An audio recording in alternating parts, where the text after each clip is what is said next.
Welcome to my channel. ఈరోజు అమ్మ వంటల రుచిలో ఎంతో ఆరోగ్యకరమైన స్ట్రాబెర్రీస్తో హెల్తీగా ఇంట్లోనే జామ్ ఎలా తయారు చేసుకోవాలో ఇప్పుడు చూద్దాం. అంతకంటే ముందుగా మీరు ఫస్ట్ టైం నా ఛానల్ని చూస్తున్నట్లయితే మరిన్ని వంటల కోసం అమ్మ వంటల రుచి ఛానల్ని సబ్స్క్రైబ్ చేసుకుని పక్కనే ఉన్న బెల్ ఐకాన్ కూడా ప్రెస్ చేయండి.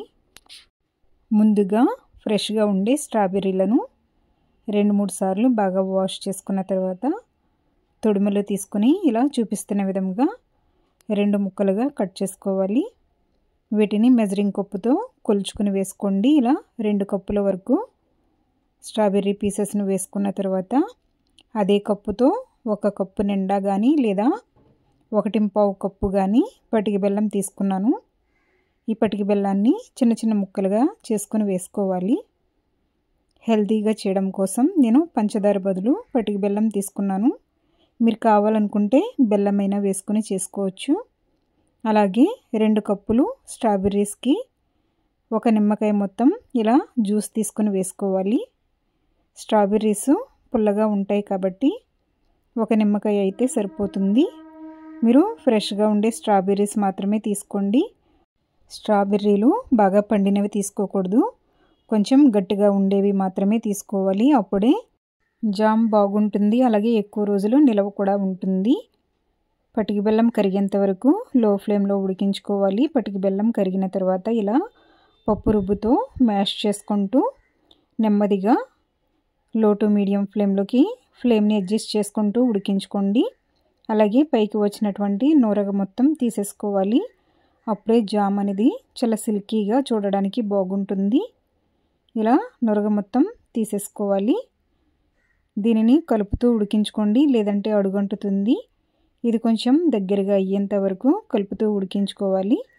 జామ్ రెడీ అయ్యిందో లేదో తెలియాలంటే కొద్దిగా 2 వేళ్లతో పట్టుకుని చూసినట్లయితే జిగురులాగా ఉండేటట్లుగా తయారు చేసుకోవాలి.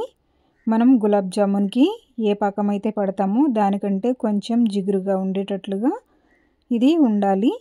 ఇలా చేత్తో పట్టుకుని చూస్తుంటే జిగురుగా తగులుతుంది. ఈ విధంగా ఉన్నట్లయితే రెడీ అయినట్టు.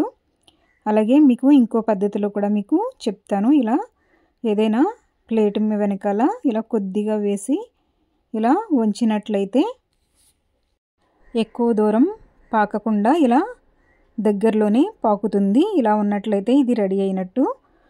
అదే రెడీ అవ్వనట్లయితే చాలా తొందరగా కిందకి వచ్చేస్తుంది. ఇది చూస్తున్నారు కదా, కిందకి రావట్లేదు కదా. ఈ కన్సిస్టెన్సీలో ఉండే విధంగా మీరు ఉడికించుకున్న తర్వాత ఇప్పుడు స్టవ్ ఆఫ్ చేసుకోవాలి. ఇది చల్లారేసరికి ఇంకా బాగా గట్టిపడుతుంది. ఇప్పుడు స్టవ్ ఆఫ్ చేసుకుని కొంతసేపు చల్లారనివ్వండి. కొంచెం చల్లారిన తర్వాత పొడిగా ఉండే గాజు సీసాలోకి దీనిని ట్రాన్స్ఫర్ చేసుకోండి. ఇది చల్లారిన తర్వాత వేస్తే మాత్రం సరిగ్గా జార్లో పడదు. ఇది వేడి ఉండగానే గ్లాస్ జార్లోకి వేసుకోవాలి. ప్లాస్టిక్లో మాత్రం వేయకండి. ఇలా పొడిగా ఉండే గాజు సీసాలోకి ఈ జామ్ మొత్తం వేసుకోవాలి. నాకు ఇలా 1 బాటిల్ వరకు రెడీ అయ్యింది. ఇప్పుడు దీనిపైన మూత పెట్టకుండా ఇది బాగా చల్లారేంత వరకు మూత పెట్టకుండా వాటర్ ఏమీ పడకుండా ఉండే ప్లేస్లో పెట్టుకొని చల్లారబెట్టుకోవాలి. ఇది కంప్లీట్గా చల్లారిన తర్వాత మాత్రమే మూత పెట్టుకోండి. ఇది బాగా చల్లారి గట్టిపడిన తర్వాత నేను మరలా మీకు చూపిస్తాను. శీతాకాలం కాబట్టి 4 అవర్స్కెల్లా చూస్తున్నారు కదా, చక్కగా సెట్ అయిపోయింది.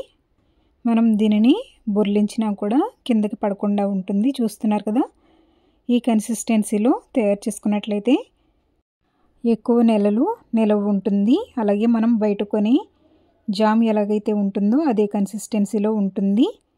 దీనిని ఫ్రిడ్జ్లోనైనా స్టోర్ చేసుకోవచ్చు, లేదంటే బయట కూడా స్టోర్ చేసుకోవచ్చు. ఫ్రిడ్జ్లో స్టోర్ చేసుకున్నట్లయితే ఒక 3-4 మంత్స్ వరకు చాలా ఫ్రెష్గా ఉంటుంది. ఇలా మనం బ్రెడ్కి అలాగే చపాతీకి స్ప్రెడ్ చేసి పిల్లలకి ఇచ్చినట్లయితే ఆరోగ్యానికి చాలా మంచిది, టేస్టీగా కూడా ఉంటుంది. ఇందులో ఫుడ్ కలర్ కానీ ప్రిజర్వేటివ్స్ కానీ వాడలేదు. ఇలా ఈ సీజన్లో దొరికే స్ట్రాబెర్రీస్తో హెల్తీగా మీరు కూడా ఇంట్లో జామ్ తయారు చేసుకుని పిల్లలకి పెట్టండి. ఈ వీడియో మీకు నచ్చినట్లయితే లైక్ చేసి మీ ఫ్రెండ్స్కి రిలేటివ్స్కి షేర్ చేయండి. Thank you for watching my video.